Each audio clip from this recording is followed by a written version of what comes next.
Hi to all, అందరూ ఎలా ఉన్నారు? నేను మీ రమ్య. కొన్ని డేస్ ముందు వరకు నేను నార్మల్ హోమ్ మేకర్ని. బట్ ఎప్పుడూ అనిపిస్తూ ఉండేది, ఏదో ఒక చిన్న జాబ్ చేస్తే బాగుంటుంది, నాకు ఒక ఐడెంటిటీ ఉంటే బాగుంటుంది అని. కానీ కిడ్స్ ఉన్నారు కదా, ఇప్పుడు కుదరదు, అలా నెగ్లెక్ట్ చేస్తూ వచ్చాను. బట్ ఒకరోజు నేను ఒక చిన్న కోట్ చూశాను.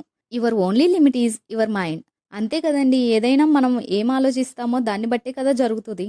ఓకే, కిడ్స్ ఉన్నారు, బయటికెళ్ళి జాబ్ చేయలేము, కానీ ఇంట్లో ఏమైనా చేయొచ్చు కదా అన్న ఆలోచన వచ్చింది నాకు.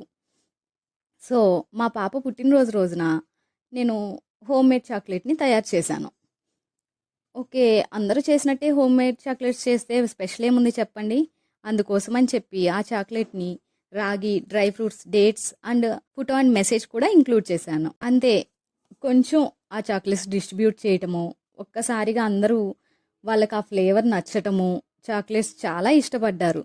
And main thing, photo and కస్టమైజేషన్తో కిడ్స్ది రావటము ఎంత ఇష్టపడ్డారంటే నాకు ఒకళ్ళ తర్వాత ఒకళ్ళు రిపీటెడ్ ఆర్డర్స్ అన్నవి వచ్చినాయి. So now I am founder of the ధర్ని చక్కో డిలైట్స్. చూడండి, ఇలా చెప్పడానికి ఎంత హ్యాపీగా అనిపిస్తుందో. అందరిలో ఏదో ఒక హిడెన్ టాలెంట్ అన్నది ఉంటుంది. మనకి మనమే లిమిటేషన్స్ పెట్టుకుని, బౌండరీస్ పెట్టుకుని, మన వల్ల కాదు అలా అనుకోకుండా ఏదో ఒకటి థింక్ చేసి మనకంటూ ఒక గుర్తింపు తెచ్చుకుంటే అప్పుడు ఆబ్వియస్లీ రెస్పెక్ట్ అన్నది కూడా అదే వస్తుంది. Thank you so much for watching. Please like, share and subscribe to our channel.